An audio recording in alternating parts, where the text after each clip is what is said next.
नमस्कार। फिर से हाजिर हूँ एक नई कहानी लेकर के। मैं हूँ राज। आप देख रहे हैं हाईवे 33। आज की कहानी, आज की घटना दोस्तों हमें जो भेजे हैं उनका नाम बलराम है। बलराम उत्तर प्रदेश के गाजीपुर जिला के रहने वाले हैं। आइए, घटना उनके साथ में घटी थी 2013 में। बलराम ट्रक ड्राइवर हैं। तो क्या हुआ था इनके साथ, क्या घटी थी घटना, चलते हैं इनकी इस कहानी में। और लेकिन दोस्तों, अगर आप मेरे चैनल पर पहली बार जुड़े हैं और अभी तक मेरे चैनल को सब्सक्राइब नहीं किया है तो प्लीज़ कर लीजिए और साथ में बेल आइकन को ज़रूर दबाइएगा। तो शुरू करते हैं बलराम जी की एक कहानी। दोस्तों, मेरा नाम बलराम है। बात 2013 की है। मैं ट्रक चलाने का काम करता हूँ। अब मैं अपना ट्रक शहर से लेकर के अपने गांव की ओर जा रहा था। रात का टाइम था। मेरा ट्रक जो था बिल्कुल खाली था, क्योंकि मैं माल छोड़ करके अब अपने गांव की ओर बढ़ रहा था। अब जो मेरे गांव का मेन हाईवे था, अब वहाँ से मुझे अब एक रोड पर मुड़ना था अपने गांव वाले। और उस मोड़ के पास में एक पुल था। उस पुल के आसपास में बहुत सारी ऐसी घटना हुई है। मुझे इसका पता था कि वहाँ पर भूत प्रेत चुड़ैल कई लोगों ने देखा है और कई लोगों से वास्ता भी पड़ा है। लेकिन मैं कभी भी आज तक रात बिरात कभी भी जाता रहा, मुझे वो लोग भूत प्रेत नाम का कोई चीज़ दिखाई नहीं पड़ा था। तो मैं समझता था कि ये बात तो बिल्कुल अफवाह ही है, इसमें तो कोई दम नहीं है। वैसे भी मैं भूत प्रेत पर यकीन नहीं करता था। लेकिन उस रात जब मैं अपने मेन हाईवे से और सड़क पर मुड़ा अपने गांव वाले पर, पुल के नज़दीक ही था वो रास्ता। और जैसे ही मुड़ा तो रात के करीब 11 बज रहा था। चांदनी रात थी। आसमान बिल्कुल साफ क्लियर नज़र आ रहा था। और थोड़ी ही दूर मैं चला था और तभी अचानक मेरा जो ट्रक है घरघरा करके और दम तोड़ने लगा। इंजन रह रह करके झटका मारने लगा और आखिरकार बंद हो गया। मुझे आश्चर्य नहीं था कि मेरा ट्रक पुराना था और मैं रिपेयर कराता रहता था, तो कई बार ऐसी हो जाता था कि ट्रक रुक जाए। मुझे वो नॉर्मल घटना लगी थी। अब फिर मैं अपने ट्रक में जुट गया था देखने के लिए कि आखिर आज क्या हुआ, क्यों मेरा ट्रक स्टार्ट नहीं हो रहा, क्यों बंद हो गया। और इस काम में कम से कम 10 मिनट का आसपास लगा था। लेकिन जब मैं सब कुछ देख करके स्टार्ट करने की कोशिश करने लगा तो ट्रक तो स्टार्ट हुआ नहीं। अब मेरी कंडक्टर साइड के सीट पर एक काला साया बैठा हुआ नजर आया। अब जैसे ही मेरी नज़र बाएं साइड के कंडक्टर सीट पर पड़ी, क्योंकि कंडक्टर तो था ही नहीं, वो सीट तो खाली ही था। और जैसी नज़र पड़ी, एक पल के लिए तो मैं आश्चर्य में डूब गया था। मुझे लगा कि मेरी आंखें धोखा खा रही है, ऐसा कुछ नहीं है जो मैं देख रहा हूँ। लेकिन अगले पल मैं अपने आंखें झपका झपका करके देखा तो वो काला साया एक औरत के रूप में बदल गई थी। एकदम काले कपड़े जैसा काला कपड़ा पहन रखी थी, देखने में भी काली कुलोटी लग रही थी। अब तो मेरा होश जो था उड़ चुका था। मैंने तो आज तक किसी भूत प्रेत पर यकीन नहीं किया था, ना कभी देखा था, ना कभी विश्वास किया था। इस रास्ता तो हमारे रोज का ही था, तो इसमें तो कोई नई बात नहीं थी। लेकिन ये बंद ट्रक के अंदर में दरवाज़ा बंद है और मैं अपने काम में जुटा हुआ था और ना कब आकर के बैठ गई मुझे पता ही नहीं लगा। अब तो मैं उसकी तरफ देखने लगा एक पल के लिए। बड़ा ही भयानक शकल था उसका, उस औरत का। एकदम जो कहा जाता है ना, जैसे चुड़ैल होती है वैसे ही शक्ल उसकी दिख रही थी। अब तो मैं कांप गया था उसको देख करके। अगले पल मैं गेट खोलना चाहा कि मैं अपना गेट खोल करके नीचे कूद जाऊं, भाग जाऊं, लेकिन मैं गेट नहीं खोल पा रहा था। लग रहा था कि मेरा जो गेट है बिल्कुल लॉक हो गया है या फिर जाम हो गया है। अब जो चुड़ैल बाएं साइड में बैठी हुई है कंडक्टर सीट पर, अब वो मेरी तरफ लगातार घूरी जा रही थी। अब मेरी तो कपकपी छूट रही थी, मेरा सारा शरीर सूखे पत्ते की तरह कांप रहा था। अगला पल अब वो औरत का हाथ अब धीरे धीरे मेरी तरफ बढ़ने लगा। अब मैं शोर मचाने लगा था, जितनी मेरी ताकत थी मैं खूब शोर मचा रहा था, चीख रहा था, चिल्ला रहा था, ताकि मेरी कोई रागीर आवाज़ सुने तो मेरी मदद के लिए आ जाए। लेकिन कोई नहीं आ रहा था उस रोड पर, उस वक्त में कोई था ही नहीं।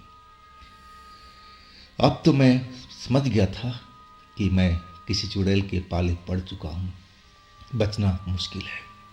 तो ऐसे में क्या किया जाए ताकि मेरी जान बच सके। लेकिन कुछ भी मैं ना सोच पा रहा था, ना समझ पा रहा था। बस मेरे सर पर लग रहा था कि मौत खड़ी है और कभी भी मुझे मार सकती है। अब उसका जो हाथ धीरे धीरे आगे की तरफ बढ़ रहा था तो मैंने देखा कि हाथ की जो उंगलियां थी बहुत लंबी लंबी और भयानक नजर आ रही थी, नाखून लंबे लंबे उसके। और मैं डरा हुआ जितना सिकुड़ने की कोशिश कर रहा था दरवाजे साइड में कि मैं उससे बच पाऊँ, लेकिन बच नहीं पाया। ना तो वो दरवाज़ा खुला या ना मैं भाग पाया। अब उसके हाथ, लंबे नाखून वाले हाथ मेरे गले पर आ गए थे और वो हाथ अब मेरा गला को दबाए जा रहे थे। मैं उस चुड़ैल की तरफ देखा, उसकी जो आंखें थी दहक रही थी। अब वो गुर्राहट जैसी आवाज़ गले से उसकी निकल रही थी, जैसे वो मेरा खून पीना चाहती हो। और मैं कुछ कर पाता, आगे मैं भाग तो नहीं सकता था, ना कुछ कर पा रहा था। और तभी मुझे लगा कि पास में कोई गाड़ी आ रही है, आवाज़ मुझे सुनाई देने लगी थी। वो गाड़ी मेरे बगल से गुजर गई। मैं चीख रहा था, चिल्ला रहा था, लेकिन मेरा उसने आवाज़ सुना तक नहीं। अब तो जो रहा सा, जो हिम्मत बना था, वो भी टूट गया था। अब वो चुड़ैल मेरे गला को लगातार अब दबाई जा रही थी। मैं उससे विनती कर रहा था कि आप मुझे छोड़ दो, मैंने आपका कुछ बिगाड़ा तो नहीं है ना, आप मुझे मेरे घर जाने दो, आप मुझे क्यों मारना चाहती हो। लेकिन वो कुछ नहीं, गले से बस घरघराहट सी निकल रही थी। और ऐसा हाल कुछ देर के बाद में हो गया कि मुझे अब सांस लेने में भी दिक्कत हो रही थी और दम मेरा घुटने लगा था। और अगले पल मुझे लगा कि मेरी मौत हो गई है। मैं अपना सुध-बुध खो बैठा था, बेहोशी में चला गया था। इसके बाद क्या हुआ मुझे कुछ भी नहीं मालूम। जब मेरी आँख खुली ना तो मैं देखा कि मैं तो उसी ट्रक में अपने सीट पर दरवाजे के साथ बैठा हुआ। पूरा ट्रक मेरा खाली है। जिस चुड़ैल को मैं देखा था, जो चुड़ैल मुझे मार रही थी, वो उस टाइम तो मुझे नज़र नहीं आई। अब मैं एक पल तो समझा कि मैं मर चुका हूँ, मैं तो जिंदा हूँ ही नहीं। ये मेरी आत्मा है जो अब यहाँ पर मौजूद है। लेकिन गाड़ी की आवाज़ आने लगी थी। अब गाड़ी की आवाज़ जैसे ही आई, अब मैं खिड़की खोलना चाहा तो खिड़की मजे से खुल गई, जो कभी खुल नहीं रही थी। और वो गाड़ी ट्रक ही थी और वो तेजी से जैसे पहले निकली थी, अब वैसे ही वो निकलने लगी थी। मैं चिल्लाना चाहा, मैं हाथ भी दिखाया कि भाई रोको रोको, लेकिन वो रुका नहीं। हाँ, कुछ देर दूर जाने के बाद में वो ट्रक रुका। ट्रक रुका और फिर उसमें से कोई उतरा और वो मेरी तरफ में आने लगा। मैं अपने ट्रक के पास अब नीचे उतर गया था। मैं एकदम बेहद डरा हुआ था। मैं इधर उधर देख रहा था कि कहीं वो चुड़ैल आसपास में तो नहीं है, लेकिन वो नज़र नहीं आई। और अगले पल उस ट्रक का ड्राइवर मेरे पास पहुंच गया था। वो मुझे जानता था। अब मेरा नाम लेकर कहने लगा, बलराम क्या हुआ? मैं तो पहचान नहीं पाया तुम्हारी आवाज़ सुन करके। और फिर मैं सारी कहानी बताने लगा कि भाई मेरे साथ में क्या क्या घटी थी। अब टाइम देखा तो रात के करीब 2:30 बज रहा था। मतलब मैं काफ़ी लंबा टाइम बेहोशी में पड़ा हुआ था। उस चुड़ैल ने मेरे साथ क्या किया था कुछ भी नहीं मालूम। और वो भी जो ड्राइवर था वो मेरी बात सुन करके डर गया था। कहने लगा कि भाई चलना है तो मेरे ट्रक में बैठ जा, ट्रक को लॉक कर और सुबह आकर के देखा जाएगा, इस वक्त यहाँ पर सही भी नहीं है। मैं कहने लगा भाई तुम तो ड्राइवर हो, तुम मेरी थोड़ा देख दो ट्रक को। मैं ट्रक इस जगह पर छोड़ना नहीं चाहता था ताकि ट्रक का नुकसान कोई ना हो। एक तो जमा पूंजी मेरा यही था। वो ड्राइवर कह रहा था कि नहीं भाई तू ट्रक को छोड़ते यहीं पर, मेरे ट्रक में बैठ, मैं तुझे छोड़ दूंगा गांव के पास में। मैं बार बार कह रहा था भाई मेरी मदद कर दे, यही है मेरे कमाने का जरिया, अगर इसका कुछ हो गया तो मैं कहीं कहीं नहीं रहूँगा। मेरी लाख मिन्नत के बाद वो ड्राइवर का दिल पसीजा था। वो भी डरा हुआ था कि कहीं वो चुड़ैल दोबारा ना आ जाए, लेकिन वो अभी भी नज़र नहीं आ रही थी। मैं नीचे खड़ा था और वो ड्राइवर ट्रक के अंदर सवार हो गया, अपना चाबी घुमाने लगा। 2-3 बार तो ट्रक स्टार्ट होने को होती रही, लेकिन कुछ ही देर में बंद हो जाती थी। और आखिरकार अब ट्रक स्टार्ट हो गई। अब फिर वो कहने लगा कि जल्दी से बैठ, अब आगे आगे मैं चल रहा हूँ, पीछे पीछे तू चल, या तो फिर तू आगे चल या मैं पीछे चल रहा हूँ। मैं कहने लगा भाई तुम आगे चलो, मैं पीछे चलता हूँ। इस तरह मैं उस जगह से निकला था। मैं अपने घर पहुँच गया था, घर वालों को पूरा हाल बताया। मैं सुबह तक बिल्कुल ठीक था, कोई तकलीफ नहीं थी। और जैसे ही दोपहर का टाइम हुआ बुखार चढ़ने लगा था, तेज बुखार, लग रहा था कि पूरा शरीर जल रहा हो अंगार की तरह। अब मुझे बेहोशी भी आने लगी थी। अब तो ये सारा खेल तो हमारे घर वाले समझ गए थे कि ये जो बुखार चढ़ा है ये उसी चुड़ैल का देन है। लेकिन फिर भी हमने दवा दारू लिया, डॉक्टर के पास गए, दवाई खाते थे तो थोड़ी देर के लिए बुखार उतरता था और फिर चढ़ जाता था। अब अगले दिन भी ऐसा ही हाल रहा। अब तो मुझे बेहोशी होने लगी थी। अब मैं जब बेहोश होता था ना तो मेरे घर के लोग बताते थे कि मैं कुछ बड़बड़ाता रहता था, किसी जानवर की तरह गुर्राता था, मेरे मुंह से ऐसी आवाज़ निकलती थी। और तभी मेरे घर वाले समझ गए थे कि उसी चुड़ैल का साया मेरे ऊपर में सवार हो गया है। और इसके बाद मुझे मंदिर ले गए, वहाँ भी झाड़ा लगा, लेकिन कोई फर्क नहीं पड़ा। इस तरह करते करते कई तांत्रिक को हमें दिखाया गया, लेकिन कुछ दिन आराम आता था या फिर ऐसे ही मेरे को होने लगता था, बुखार चढ़ जाता था, मैं बेहोशी में आकर के बड़बड़ाने लगता था, वही जानवर वाली गुर्राहट। और इस तरह करते करते करीब करीब 1 महीना बीत चुका था।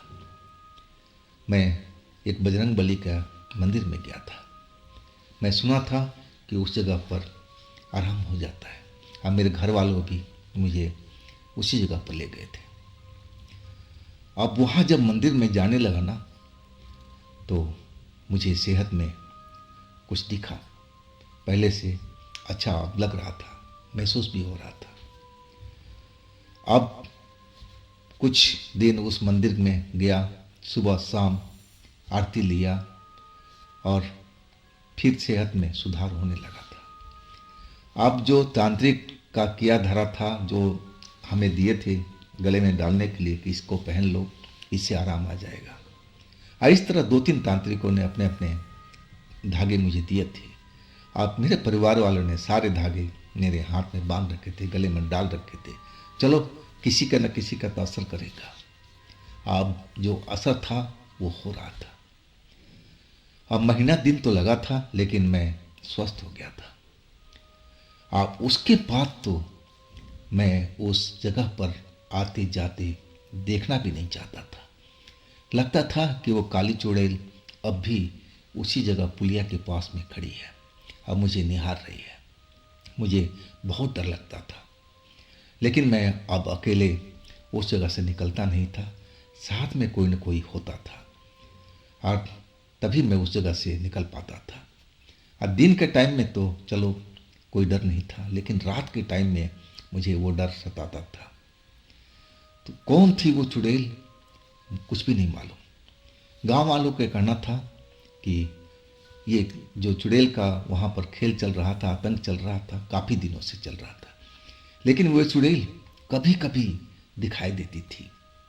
गांव वालों का कहना था कि वो पूर्णमासी की रात को या फिर अमावस्या की रात को ही नजर आती है, और उस टाइम में उसके आसपास में कोई इंसान अकेले गुजर रहा हो उस रोड पर तो उसको वो पकड़ लेती है, मारने की कोशिश करती है।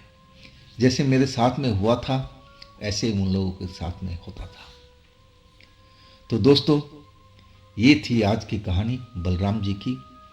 अगर आपके पास भी ऐसी कोई घटना है जो आप मुझे भेजना चाहते हैं, बताना चाहते हैं, तो आप मुझे इंस्टाग्राम पर या मेरे व्हाट्सएप नंबर पर अपनी घटना, अपनी कहानी को शेयर कर सकते हैं। और दोस्तों, ये भी चैनल आप ही का है, तो इसको भी अपना प्यार दीजिए, दुलार दीजिए, लाइक कीजिए, सब्सक्राइब कीजिए, शेयर कीजिए। और फिर हम मिलते हैं अगले रोज एक ऐसी ही घटना में। आप लोग अपना ख्याल रखिएगा। नमस्कार।